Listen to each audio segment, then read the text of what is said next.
ప్రజాపాలన ప్రగతి ప్రణాళిక కార్యక్రమంలో భాగంగా తూప్రాన్ మండలం మల్కాపూర్ ఆదర్శ గ్రామంలో అలైవ్ రోడ్ సేఫ్టీ గ్రామ సభను సర్పంచ్ ఆంజనేయులు గౌడ్ అధ్యక్షతన నిర్వహించారు. రోడ్డు భద్రతా ప్రమాదాల నివారణపై కార్యక్రమానికి ముఖ్య అతిథిగా హాజరైన సిఐ రంగాకృష్ణ గ్రామస్తులకు పలు సూచనలు చేశారు.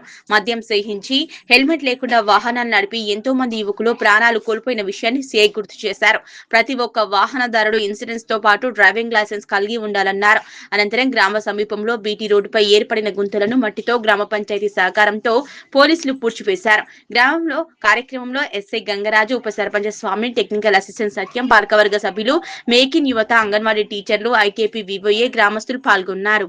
మన గ్రామంలో కూడా తల్లిదండ్రులు వాళ్ళకు కూడా కొంచెము అవేర్నెస్ తీసుకొచ్చి కొద్దిగా వాళ్ళని కూడా మనం కంట్రోల్ చేసుకుందాము.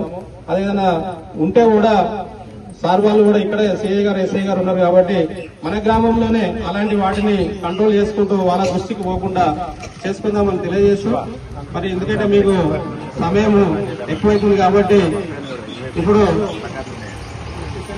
ముఖ్యమంత్రి గారు, డీజీపీ గారు, చీఫ్ సెక్రటరీ గారు అందరూ మీటింగ్ తీసుకొని ఒక 10 రోజుల నుంచి దీనికోసం ఏర్పాట్లు చేసి తెలంగాణలో ఉన్న ప్రతి ఊర్లో ఈ రోజు ఈ ప్రోగ్రామ్ చేస్తున్నారు.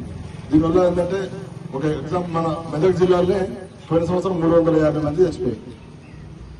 ఓన్లీ యాక్సిడెంట్ వల్ల 352 మంది ఒక మెదక్ జిల్లాలో చచ్చిపోయారంటే రాష్ట్రం అంతా ఎంతమంది చచ్చిపోతాం, దేశం అంతా ఎంతమంది చచ్చిపోతాం. ఒక సంవత్సరానికి 352 మంది చచ్చిపోయారంటే అది గవర్నమెంట్ యుద్ధంలో కూడా అంతమంది ప్రాణాలు పోతలేవు, యాక్సిడెంట్ లో అంత ప్రాణాలు పోతున్నాయి.